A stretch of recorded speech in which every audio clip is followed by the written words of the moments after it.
Hello everyone, this is Hachuri, and we're going to do another short little tutorial video.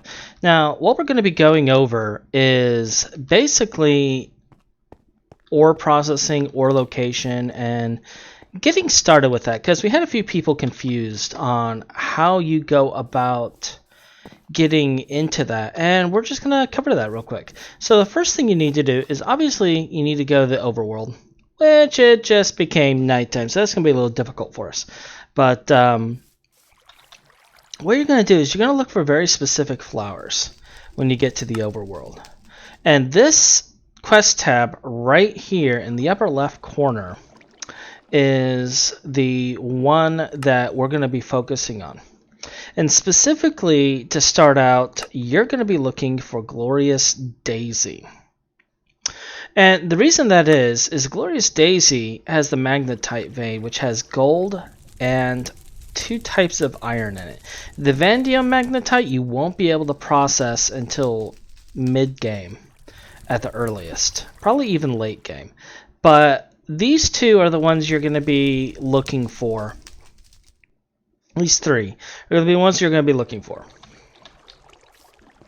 Now the gold, what you're going to do is you're going to take 2 gold ore, plop it in here, and spit it out, and it's going to make not an ingot cast, it's just going to make a blank cast. Right here. And the reason you want that blank cast is because you can chisel it into any other cast. Now, I will warn you that the only cast you can really use right now, I believe, is the ingot cast. All the other casts require the extruder, from what I remember. But the ingot cast can be done here. And then afterwards, what you'll end up doing is you'll just put your iron ore in here and basically turn it into ingots. I will warn you though, while you can make blocks of iron, you can't break blocks of iron down until you get a forge hammer. You will need some other way of doing that. Now, once you get the iron ingots, you're going to take 6 of those iron ingots, and you're going to make a hammer. Now, to get quest completion for the hammer, you do have to make it inside of a artisan workbench, but you don't have to craft it in an artisan workbench. Like if I was to put this right here, if you notice, it gives me the iron hammer. I can craft the iron hammer in this workbench, but if you were to craft it inside of an artisan workbench, you end up with a different variant of it. If you notice, this one has text on the bottom of it saying this is the starter hammer and you crafted in an artisan workbench. And this one will give you quest completion. But you don't have to. Just make the first one in that, and then you're good to go. Now, from there, after you've made your first hammer, you're not going to want to just immediately plop your ores inside of the melter. What you're going to want to do, now let me see if I can find a ore to example on. Let's do copper, because I don't have iron on me right now. It looks like I don't have any iron on me, so yeah, we'll do some copper. What you're going to want to do is you're going to actually want to place your ore, and then you're going to want to smash it with the hammer. And the reason you're going to want to do that is, if you notice, 4 ore, we got 6 crushed ore. You have a chance of doubling the output while smashing with the hammer. Now, once you crush it like that, you simply put the hammer in a crafting grid with a crushed ore, and you turn it into ore dust. Okay. Now, from here, you have 2 options. You could throw it immediately in the melter or in a furnace like so and just smelt it. Or you can purify it inside of a cauldron. Now, what purifying it in a cauldron does is it cleans the ore dust and it allows you to make alloys with it. Like in the case of copper, you're going to want to do this with both copper and tin so that you can make bronze. And see, it just gives you copper dust. Now later on, you will actually use either an ore washer or a centrifuge or something to process it. But for the very beginning, that's how you purify it. You don't have to do that with iron. But copper and tin, you're going to want to do that with on occasion. You'll do the same thing with like redstone dust. If you throw redstone dust in here, the dirty redstone dust in here, you'll actually get redstone out of it. So actually, I think it's impure redstone dust. But same thing. Like if you crush redstone, you'll get a whole bunch of redstone. You smash that with the hammer, you throw it in here, you get redstone. It's very, very simple. Now, once you have that, like I said, you can plop it in here. You can make an alloy with it. You can make your hammer. You can do all sorts of different things. I typically smelt them, but that's basically the very beginning for processing ore. Okay, and like I said, this is going to be your go-to on locating ores. Like if you take a look, it actually tells you what biomes the ores spawn in. It spawns in all biomes, including jungles, and it tells you what flower to look for. Tin spawns in all biomes. Lapis spawns in all biomes. But there are some that don't. Ignis vein, redstone and ignis vein, only spawns in hot and dry biomes. The quartz spawns in the same vein as quartz in magical forests. Spawns in forest areas for the olivine and terra veins. So these are the kind of things you need to look to. You need to look for these flowers, but if you hover over the vein, it tells you essentially what flower to look for. And that's how you move forward on a lot of these. Now, I will give a warning. The salts vein, they were all moved to the moon because people were abusing it. There was another vein in here that was moved. Is it the manganese vein? It might be.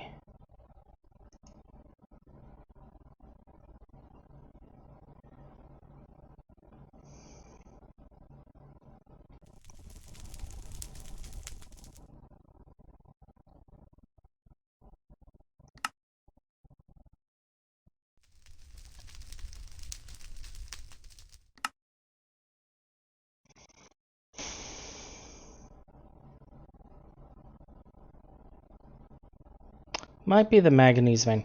So that's basically it. The other thing is that this particular quest section does, because this isn't actually a progress quest section as it is more informative. It tells you what mobs to expect. It also tells you the directions in which the biomes are, so that you know. It also tells you important things about marble and about mana, and it points out these 4 particular stones.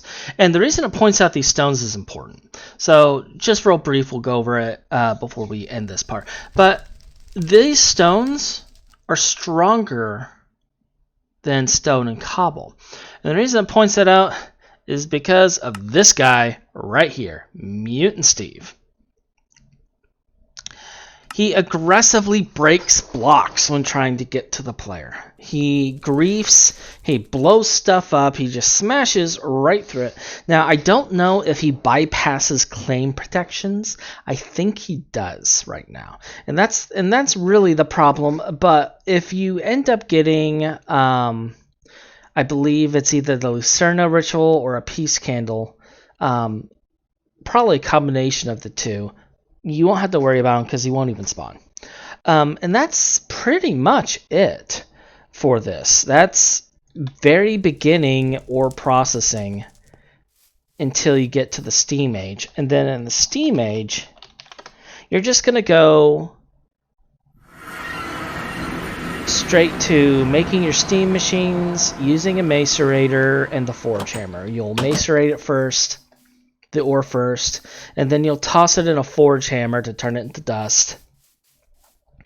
And you can macerate twice if you wanted to, but they don't change the outputs. It's the same thing. So just take it and plop it in a forge hammer. There's no reason to not do so. And that will basically give you the exact same thing. You get the dirty dust or impure dust, and then you can wash it, you can smelt it, you can do whatever you need. So that's basically the crash course on ore processing in the very beginning. The only other thing I think I need to mention is that there is no Tinker Smeltery. There's only the Tinker's Seared Furnace. So that's the first thing. And in order to chisel the thing, you have to look at the EMC tablet in order to get the chisel, because you're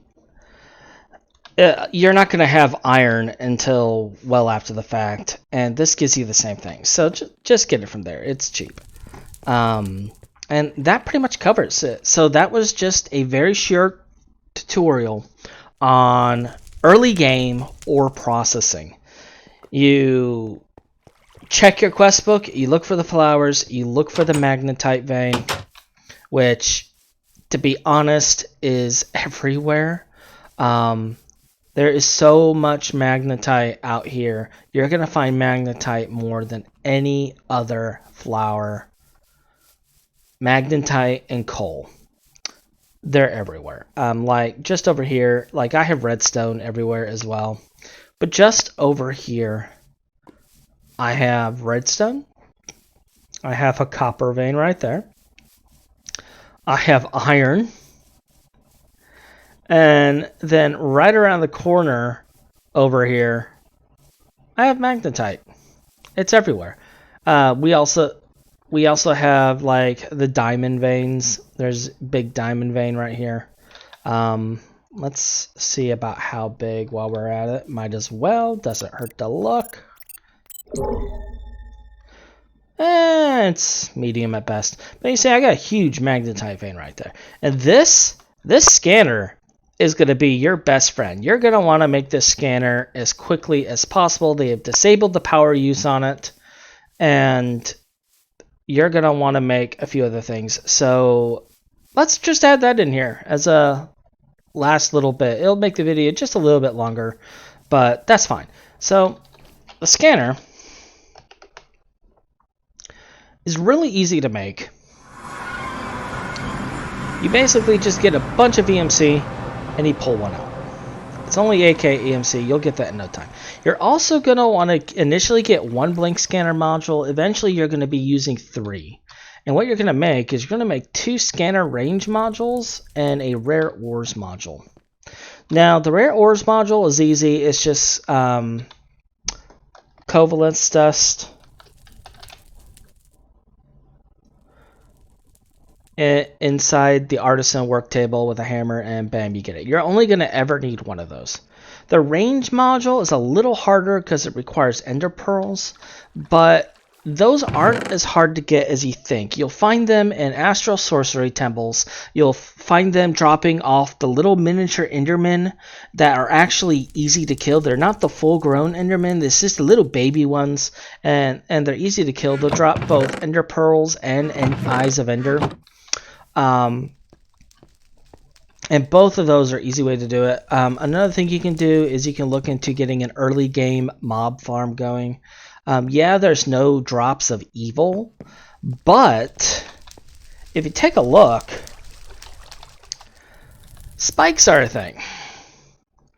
And making a diamond spike is going to be a little tough early on, simply because diamonds aren't common.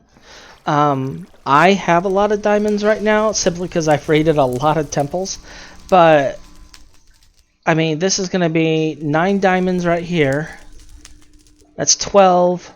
That's 18 diamonds. I don't even think I have 18 diamonds, to be honest. And I have a lot of them.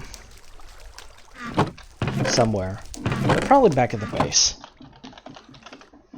But I would say go after that one before the others.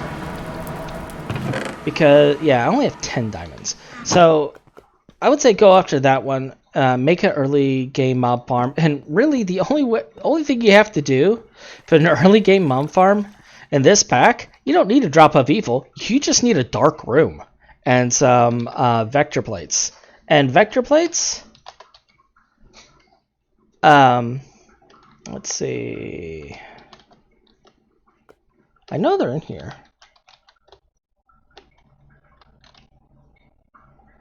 Is it called vector plates? Did they remove them?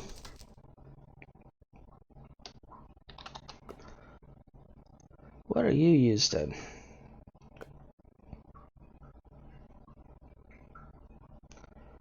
Because no, I'm not seeing them.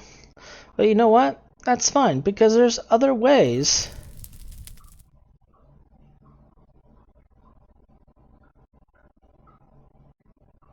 There's other ways of handling it. Is it in here? No, I guess they removed it. Alright, so we don't have vector plates. Live and learn. But you can still use water. Are fans a thing? Oh, here we go. Open block redstone fan. There you go. Easy peasy. So yeah, just blow them into the spikes, set up either a vacuum chest or a hopper hawk, and by the way, you can make vacuum chests early. You get 4 pulsating iron nuggets for completing, I want to say, no, not that one. There you go. For completing the alloy smelter, you get 4 pulsating iron ingots. And you can make a vacuum chest to collect items if you need to.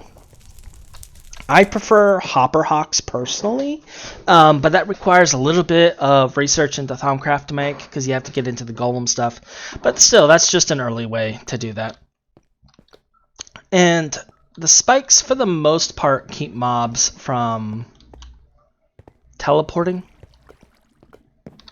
So you'll usually get pearls and stuff. So yeah, we're just gonna wrap this up now because I'm gonna start rambling. So that is the short tutorial: getting ore processing, looking for ores, using the scanner, making your first hammer, and basic processing up until about the steam age. So I'm gonna sign off here, and we'll call it a day and move on to the next episode.